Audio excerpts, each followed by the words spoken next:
Mutual fund एक investment vehicle है जिसमें बहुत से इन्वेस्टर्स अपना पैसा एक साथ पूल करते हैं और ये pooled funds professional fund manager के द्वारा सारे सिक्योरिटीज में इन्वेस्ट किया जाता है। म्यूचुअल फंड्स पर स्टॉक्स, बॉन्ड्स और दूसरे फाइनेंशियल इंस्ट्रूमेंट में इन्वेस्ट किया जाता है। म्यूचुअल फंड्स के बारे में एक सिंपल एग्जांपल के थ्रू समझते हैं। मान लीजिए कि आप और आपके दो दोस्तों ने एक छोटा सा ग्रुप बनाया है और हर कोई ने 1000 रुपीज कंट्रीब्यूट किया है। इस ग्रुप का नाम ABC म्यूचुअल फंड है। अब इस म्यूचुअल फंड के फंड मैनेजर के पास 3000 रुपीज है और उसको ये डिसीजन लेना है कि ये पैसा कैसे इन्वेस्ट करना चाहिए। फंड मैनेजर, जिसे एक्सपर्ट्स भी कहते हैं, मार्केट रिसर्च करता है और डिसाइड करता है कि कुछ स्टॉक्स और बॉन्ड्स में इन्वेस्ट करना सही होगा।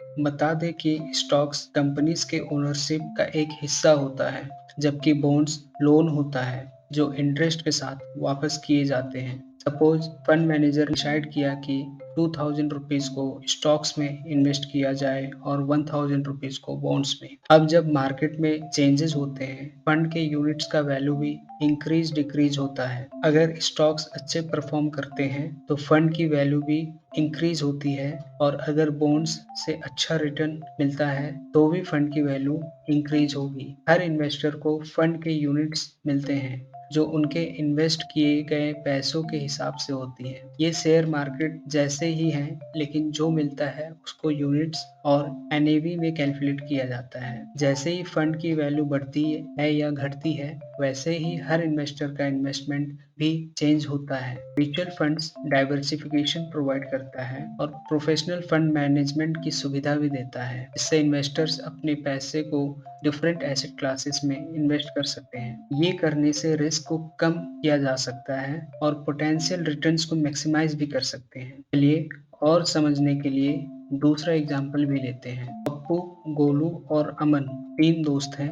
हर एक ने डिसाइड किया है कि वो अपना पैसा एक म्यूचुअल फंड में इन्वेस्ट करेंगे। उन्होंने एक म्यूचुअल फंड कंपनी को चूज किया जिसका नाम XYG ग्रोथ फंड है। हर किसी ने अलग अलग अमाउंट इन्वेस्ट किया है। समीर ने 5000, रितु 7000 और अमन 3000।